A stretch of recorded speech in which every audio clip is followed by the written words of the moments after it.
Hello students. बच्चों, आज हमने इंक्रीजिंग डिक्रीजिंग फंक्शन किया था, उसके हमने कुछ क्वेश्चंस भी किए थे और मैंने आपको वर्किंग रूल भी बताया था कि इंक्रीजिंग और डिक्रीजिंग फंक्शन में किस इंटरवल में हम फंक्शन को इंक्रीजिंग बोलेंगे, किस इंटरवल में फंक्शन को हम डिक्रीजिंग बोलेंगे। ठीक है ना। उसके अलावा हमने ये भी बात की थी कि इंक्रीजिंग फंक्शन भी दो टाइप का होता है।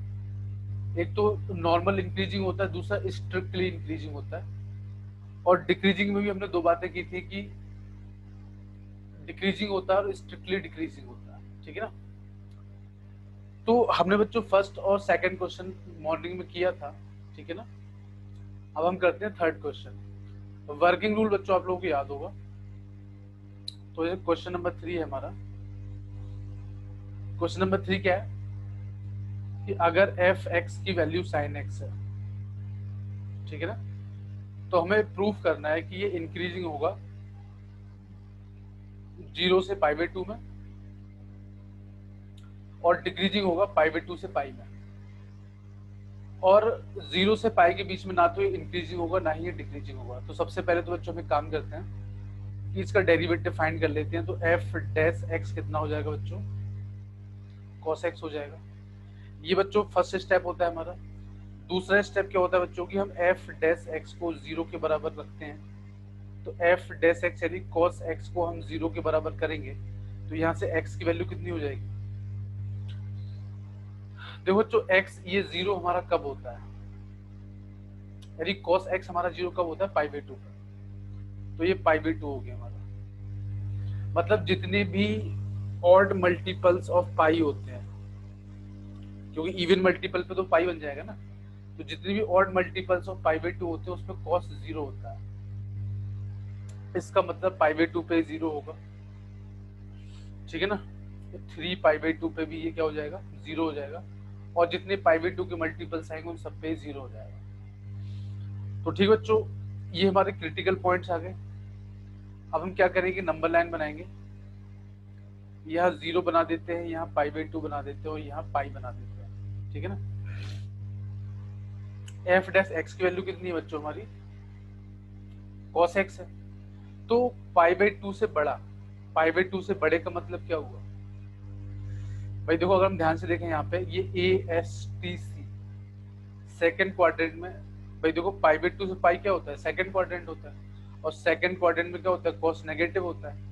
इसका मतलब पाई बाई 2 से लेके पाई तक जो एफ डैश एक्स है उसकी वैल्यू नेगेटिव होगी। और 0 से लेके पाई तक यानी कि जो फर्स्ट क्वाड्रेंट हुआ, फर्स्ट क्वाड्रेंट में एफ डैश एक्स क्या होगा? पॉजिटिव होगा। और मैंने आप लोगों को बताया था कि जिस इंटरवल में स्लोप की वैल्यू पॉजिटिव होगी वो इंक्रीजिंग फंक्शन होता है। तो इसका मतलब एफ डैश एक्स 0 कहाँ से, 0 से बड़ा कहाँ से कहाँ तक है? 0 से पाई बाई 2 तक बड़ा है। तो यहाँ से बच्चों हो जाएगा हमारा function is increasing in 0 to pi by 2, यानी कि 0 से पाई बाई 2 में फंक्शन क्या है? इंक्रीजिंग है। और function is decreasing in pi by 2 से पाई, यानी पाई बाई 2 से पाई में फंक्शन डिक्रीजिंग हो जाएगा। क्यों? क्योंकि यहाँ पे स्लोप जो है वो हमारी क्या है? नेगेटिव है। और बच्चों मैंने आपको ये भी बताया था कि अगर अब भाई पहला पार्ट हो गया, दूसरा पार्ट हो गया, तीसरा पार्ट क्या है? हमें प्रूव करना है कि neither increasing not decreasing in 0 to pi by 2। तो सिंपल सी बात है बच्चों, 0 से पाई के बीच में ये फंक्शन इंक्रीजिंग भी है और डिक्रीजिंग भी है। और मैंने आपको बताया था कि किसी एक इंटरवल में अगर फंक्शन इंक्रीजिंग होता है या डिक्रीजिंग होता है, दोनों होते हैं, तो हमारा जो आंसर होता है वो क्या होता है? Neither increasing not decreasing. ठीक है ना। तो 0 से पाई के बीच में क्या आ जाएगा? Function is neither increasing not decreasing. मैंने आपको बताया था कि फंक्शन का बिहेवियर एक ही टाइप का होना चाहिए, या तो वो इंक्रीजिंग होना चाहिए या वो डिक्रीजिंग होना चाहिए। अगर दोनों मिक्सअप है तो फिर हम उसका आंसर नो लिख देंगे कि ना तो ये इंक्रीजिंग है ना ही ये डिक्रीजिंग है बच्चों। तो आगे बढ़ते हैं हम बच्चों, क्वेश्चन नंबर 4। तो देखो बच्चों क्वेश्चन नंबर 4 आई थिंक हमने सुबह ही किया था, ठीक है ना। क्वेश्चन नंबर 4 हमने सुबह ही किया था। क्वेश्चन नंबर 5 कर लेते हैं, ठीक है ना। तो क्वेश्चन नंबर 5 क्या है, एफ एक्स की वैल्यू कितनी है हमारी, 2x³ minus 3x² minus 36x plus 7। तो पहला स्टेप क्या है बच्चों, हम क्या करेंगे, एफ डैश एक्स निकालेंगे। तो हो जाएगा 6x² माइनस 6x माइनस 36, और यहाँ से 6 कॉमन ले लो बच्चों, तो हो जाएगा x² माइनस x माइनस 6, और इसे भी फर्दर फैक्टराइज कर लो तो हो जाएगा x माइनस 3x प्लस 2। दूसरा स्टेप क्या होता है बच्चों, एफ डैश एक्स को हम 0 के बराबर करते हैं और क्रिटिकल पॉइंट्स निकालते हैं। तो इसका मतलब है 6 टाइम्स x माइनस 3 और x प्लस 2 को 0 के बराबर करेंगे तो बच्चों यहाँ से x की वैल्यू 3 आ जाएगी और x की वैल्यू -2 आ जाएगी, यानी कि ये हमारे दो क्रिटिकल पॉइंट्स आए। तो अब क्या करेंगे बच्चों, हम नंबर लाइन बनाएंगे, यहाँ -2 होगा, यहाँ पे 3 होगा। अब हम क्या करेंगे बच्चों, 3 से बड़ा कोई भी नंबर डेरिवेटिव वाले फॉर्म में रखेंगे। तो 3 से बड़ा आप कोई भी नंबर रखो इस डेरिवेटिव में, यानी स्लोप की वैल्यू में 4 रख दो बेटा, तो 4 माइनस 3 और 4 प्लस 2 पॉजिटिव आएगा। -2 और 3 के बीच में कोई भी नंबर रख दो आप, 0 रख देते हैं तो ये बच्चों नेगेटिव हो जाएगा। और -∞ से -2 के बीच में आप कोई भी नंबर इस डेरिवेटिव में रख दो तो ये फिर से पॉजिटिव हो जाएगा। इसका मतलब ये हो गया बच्चों की जो इंक्रीजिंग फंक्शन है वो कहां कहां पे होगा भाई, जहां जहां स्लोप की वैल्यू पॉजिटिव होगी।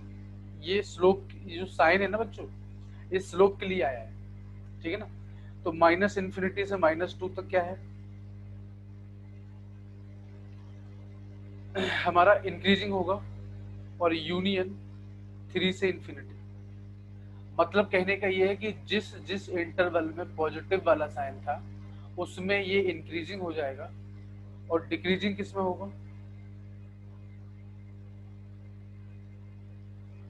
डिक्रीजिंग होगा बच्चों -2 से 3 के बीच में, ठीक है ना। -2 से 3 के बीच में ये डिक्रीजिंग फंक्शन होगा। अब बहुत से बच्चे पूछेंगे सर आपने क्लोज्ड इंटरवल क्यों लगाया तो याद करो बच्चों, मैंने आपको बताया था कि इंक्रीजिंग और डिक्रीजिंग में जो स्लोप है वो 0 भी हो सकती है। स्ट्रिक्टली इंक्रीजिंग अगर पूछा जाता, अगर मान लो स्ट्रिक्टली इंक्रीजिंग पूछा जाता तो स्ट्रिक्टली इंक्रीजिंग किस में होता, जब x की वैल्यू हमारी होती -∞ से -2 यूनियन 3 से ∞, मतलब इस केस में ओपन इंटरवल आता। तो ये याद रखना बच्चों, जब हम इंक्रीजिंग की बात करेंगे तो क्लोज इंटरवल आएगा, क्योंकि इन्फिनिटी पे तो बाय डिफॉल्ट ओपन इंटरवल ही आता है। लेकिन अगर हम स्ट्रिक्टली इंक्रीजिंग की बात करेंगे तो हम फिर जो क्रिटिकल पॉइंट्स हैं उनको इंक्लूड नहीं करेंगे। तो ऐसे डिक्रीजिंग के लिए हो जाएगा और ऐसे स्ट्रिक्टली डिक्रीजिंग के लिए हो जाएगा। स्ट्रिक्टली डिक्रीजिंग कहाँ पे कहाँ होगा, जब x की वैल्यू -2 से 3 के बीच में होगी, ओपन इंटरवल। तो बहुत ही सिंपल सा क्वेश्चन था बच्चों।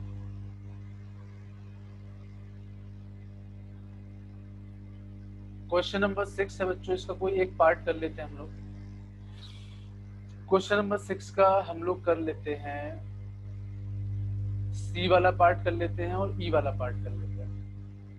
वैसे सी वाला टाइप का क्वेश्चन तो मैंने फिक्स करा ही दिया है तो इसको रहने देते हैं, ई वाला पार्ट कर लेते हैं हम लोग, ठीक है ना। ई वाला पार्ट, तो यहाँ पे ई वाला पार्ट करते हैं, क्योंकि देखो बच्चों पहला दूसरा तीसरा चौथा ये तो बिल्कुल सिंपल से क्वेश्चन है। ई वाला पार्ट कर लेते हैं हम लोग, ठीक है ना। तो बच्चों y की वैल्यू कितनी है यहाँ पे, x प्लस 1 का होल क्यूब और x माइनस 3 का होल क्यूब, ठीक है ना। अब आप चाहो तो इनका मल्टीप्लाई भी कर सकते हो बच्चों, क्योंकि जो पावर है वो तो सेम है, तो इससे कुछ फर्क पड़ेगा क्या, इससे फर्क पड़ जाएगा, बिल्कुल पड़ जाएगा। तो मल्टीप्लाई कर लेते हैं पहले अंदर, तो ये हो जाएगा x प्लस 1 और x माइनस 3 का होल क्यूब। क्योंकि बच्चों देखो पावर सेम है तो हम अंदर के नंबर्स का मल्टीप्लाई कर सकते हैं। तो y की वैल्यू क्या हो जाएगी यहाँ से, x स्क्वायर -2x-3 और इसका होल क्यूब, ठीक है ना, x² -2x-3 का होल क्यूब। अब बच्चों इसका हम डिफरेंशिएशन करेंगे तो क्या हो जाएगा, चेन रूल से करना पड़ेगा, तो 3 टाइम्स x² -2x-3 और इसका स्क्वायर, और जिसे x मानेंगे उसका फिर से डिफरेंशिएशन करेंगे तो हो जाएगा 2x - 2। तो ये तो हो गया बच्चों हमारा फर्स्ट स्टेप। दूसरा स्टेप क्या होता है, जो y डैश है यानी कि जो स्लोप है या जो डेरिवेटिव है उसको जीरो करते हैं। तो y डैश को बच्चों अगर हम जीरो करेंगे यहाँ से, तो यहाँ से कितना हो जाएगा 3 टाइम्स, इससे मैं फिर से क्या लिख सकता हूँ x + 1 और x - 2 इसका स्क्वायर, और यहाँ से 2 कॉमन ले लो तो ये हो जाएगा x - 1, ये 0 के बराबर हो जाएगा। तो आप बच्चों यहाँ से देख सकते हो कि ये और ये सब 0 के बराबर हो जाएंगे, यानी कि x + 1 x - 2। ये एक काम करते हैं, पहले इसको थोड़ा सा और अच्छे फॉर्म में लिख लेते हैं, ठीक है ना, थोड़ा सा और अच्छे फॉर्म में लिख लेते हैं हम इसको।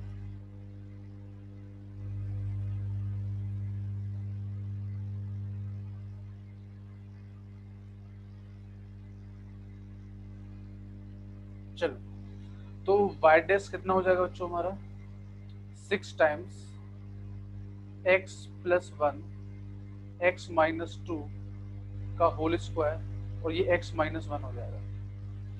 अब बच्चों देखो, अगर हम y डैश को 0 करेंगे, बराबर करेंगे, तो अब कोई दिक्कत वाली बात नहीं है, ये तीनों 0 के बराबर हो जाएंगे। तो x की वैल्यू यहाँ से -1 आ जाएगी, x की वैल्यू 2 आ जाएगी और x की वैल्यू +1 आ जाएगी। नंबर लाइन ड्रॉ करेंगे, ये -∞ +∞, -1 1 और 2। अब देखो बच्चों, 2 से बड़ा कोई भी नंबर अगर हम यहाँ पे रखें, 2 से बड़ा कोई भी नंबर, तो बच्चों ये पॉजिटिव आएगा। 1 और 2 के बीच में अगर हम कोई भी नंबर रखें, ठीक है ना, अगर हम 1 और 2 के बीच में कोई भी नंबर रखें, ठीक है, तो बच्चों देखो 1 और 2 के बीच में कोई भी नंबर यानी 1.5 रख दो, तो देखो बच्चों ये तो पूरा का पूरा पॉजिटिव होगा। क्यों होगा पॉजिटिव, क्योंकि ये तो स्क्वायर है ना यहाँ पे, तो स्क्वायर तो हमेशा पॉजिटिव होता है। और 1 से 2 के बीच में ये भी हमारा क्या होगा, पॉजिटिव होगा, तो ये पॉजिटिव हो गया। -1 से +1 के बीच में हम वैल्यू रखेंगे अब, तो ये नेगेटिव हो जाएगा। और -∞ से -1 के बीच में वैल्यू रखेंगे, तो बच्चों ये भी नेगेटिव हो जाएगा। तो बच्चों स्ट्रिक्टली डिक्रीजिंग कहाँ से कहाँ तक हो जाएगा, -∞ से +1, और स्ट्रिक्टली इंक्रीजिंग कहाँ से कहाँ तक हो जाएगा, 1 से लेके इन्फिनिटी तक, ठीक है ना। तो -∞ से 1 तक स्ट्रिक्टली डिक्रीजिंग होगा, क्योंकि उन दोनों इंटरवल में क्या आ रहा है, माइनस साइन आ रहा है।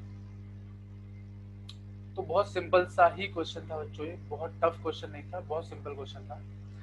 जहां जहां डेरिवेटिव हमारा माइनस में है वो स्ट्रिक्टली डिक्रीजिंग हो जाएगा। तो -∞ से 1 तक क्या हो गया, स्ट्रिक्टली डिक्रीजिंग हो गया। और मैंने आपको बताया था कि यहाँ पे क्लोज्ड नहीं आएगा, क्योंकि स्ट्रिक्टली की बात चल रही है।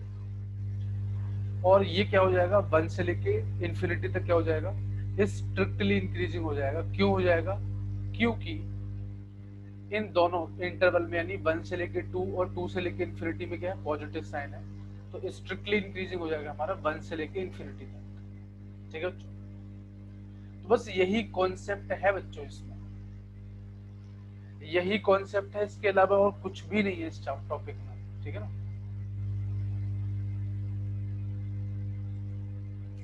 चलो सी वाला पार्ट भी कर लेते हैं, सी वाला एक पार्ट और कर लेते हैं। y की वैल्यू है -2x³ -9x² -12x + 1। पहला स्टेप बच्चों y डैश फाइंड करो, तो क्या हो जाएगा, -6x² -18x -12। -6 बच्चों कॉमन ले लो, तो x² + 3x + 2, और इसको आगे बच्चों हम सॉल्व करेंगे तो -6 और ये हो जाएगा x + 2 और x + 1। दूसरे स्टेप में क्या करेंगे बच्चों, हम y डैश को 0 के बराबर करेंगे यहाँ से, तो ये हो जाएगा -6 × x + 2 और x + 1, ये 0 के बराबर हो जाएगा। तो बच्चों x की वैल्यू -2 हो जाएगी और एक x की वैल्यू -1 हो जाएगी। x की वैल्यू -2 और x की वैल्यू -1 हो जाएगी हमारी, ठीक है ना। बस नंबर लाइन प्लॉट कर दो, ये माइनस इन्फिनिटी है, ये प्लस इन्फिनिटी है, यहाँ पे -2 होगा, यहाँ -1 होगा। -1 से कोई भी बड़ा नंबर रख दो बच्चों आप, -1 से बड़ा नंबर क्या होगा, 0 होगा, तो 0 यहाँ रख दो तो ये नेगेटिव आएगा बच्चों को। -2 से -1 के बीच में क्या आएगा बच्चों, -2 से -1 के बीच में आएगा माइनस का 1.5। तो -1.5 बच्चों इस पूरी इक्वेशन में रख दो तो ये प्लस आ जाएगा, ठीक है ना। और -इन्फिनिटी से -2 के बीच में यानी -3 रख देता हूं मैं, तो -3 रखोगे तो बच्चों माइनस का आ जाएगा, करके देख लेना, सिंपल है। तो बच्चों इस स्ट्रिक्टली इंक्रीजिंग किस में हो जाएगा,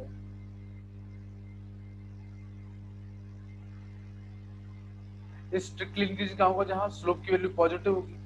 तो स्ट्रिक्टली इंक्रीजिंग हो जाएगा हमारा कहां से कहां तक, -2 से -1 तक। और स्ट्रिक्टली डिक्रीजिंग कहां से कहां तक हो जाएगा, स्ट्रिक्टली डिक्रीजिंग कहां से कहां हो जाएगा, -इन्फिनिटी से -2 यूनियन -1 से इन्फिनिटी। तो बच्चों हमारे क्या हो गया, आंसर हो गया।